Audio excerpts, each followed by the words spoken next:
Apakah arwah jenazah yang sedang dimandikan mengikuti jenazah yang sedang mandi sehingga dia ikut nonton badannya dimandikan, ikut bersama orang-orang yang mandi, ataukah dia berada di satu tempat? Jawabannya, ketika dia sudah dicabut oleh Allah Subhanahu wa taala arwah itu, maka arwah ini mengalami proses sebagaimana yang disebutkan dalam hadis Al-Barra bin Azib. Hadis yang diriwayatkan oleh Ibnu Majah, Abu Daud dan yang lainnya. Dari sahabat Al-Barra bin Azib radhiyallahu anhu. Beliau menceritakan, satu ketika Nabi SAW mengiringi seorang jenazah. Setelah sampai di makam, ternyata kuburannya belum siap.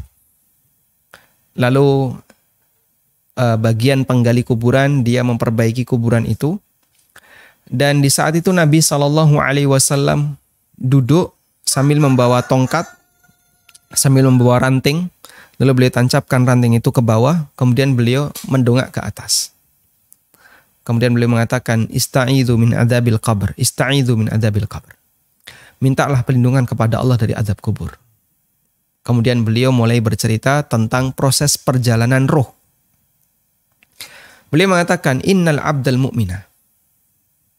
Sesungguhnya seorang hamba yang mukmin, idza adbara minad dunya wa aqbala ilal akhirah. Apabila dia mau meninggalkan dunia dan sudah bersiap untuk menuju akhirat, maka datang malaikat dengan rupa yang sangat cerah, membawa kain dari kain pilihan, membawa minyak wangi, hanut dari surga, dan beberapa yang diceritakan dalam hadis itu. Kemudian malaikat ini duduk di sekitar mayit ini, madal basar, sejauh mata memandang. Tsumma ja'a malakul maut, lalu datang malakul maut. Kemudian dia mendekat di kepala orang ini. Lalu malakul maut menyampaikan, Ya ayyatuhan nafsut tayyibah, irji'i ila maghfirati minallahi wa ridwani. Wahai jiwa yang tenang, wahai jiwa yang baik, kembalilah menuju ampunan dan ridha Allah Subhanahu wa taala. Jadi malaikat ini memanggil dengan panggilan yang sangat halus, panggilan yang sayang kepada si calon mayit ini.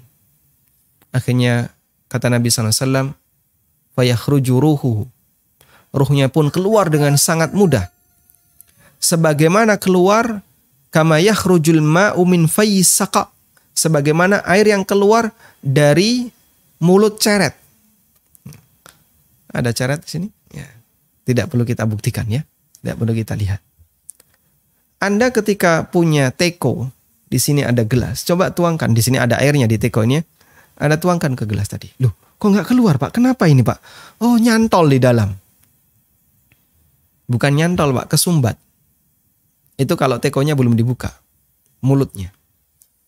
Begitu dibuka, air itu keluar dengan sangat lancar. Mengalir dengan sangat lancar. Seperti itulah gambaran yang diberikan oleh Nabi SAW. Ketika roh seorang mukmin itu dicabut oleh Allah Subhanahu wa taala. Lalu dia dibawa ke langit, naik terus ke langit sampai ke langit yang tertinggi, langit yang ketujuh. Dan dalam proses naik ke langit itu ada proses dipuji oleh malaikat, ditanya ketika mencapai pintu langit dunia ditanya, siapa ini? Ini adalah fulan bin fulan. Nah, itu dapat izin, diizinkan naik dan begitu seterusnya. Kemudian Allah perintahkan, uktubu kitab abdi fi illiyin. Letakkan catatan hambaku ini di illiyin. Kemudian Allah berfirman ini. Lalu dia dikembalikan dan di situ dalam hadis tersebut dinyatakan ya, kembalikan roh ini ke jasadnya, yaitu berada di kuburan. Ya. Lalu datang dua malaikat. Kemudian dia ditanya. Terjadilah pertanyaan kubur.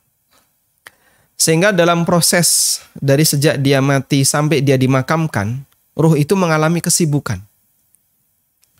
Pak, berapa lama dia mengalami proses seperti itu? Wallahu a'lam, kita tidak tahu. Maka jangan dibayangkan roh itu gentayangan di mana-mana melihat suasana sekelilingnya. Ya. Kok ini yang layat sedikit ya? Kota infaknya pasti sedikit ini. Santunan jenazahnya, wah, cuman dikit. Karena dia melihat kanan kirinya kok nggak rame. Jangan dibayangin kayak gitu. Apalagi ketika dia dimandikan ikut hadir menyaksikan. Kita tidak punya dalil tentang itu.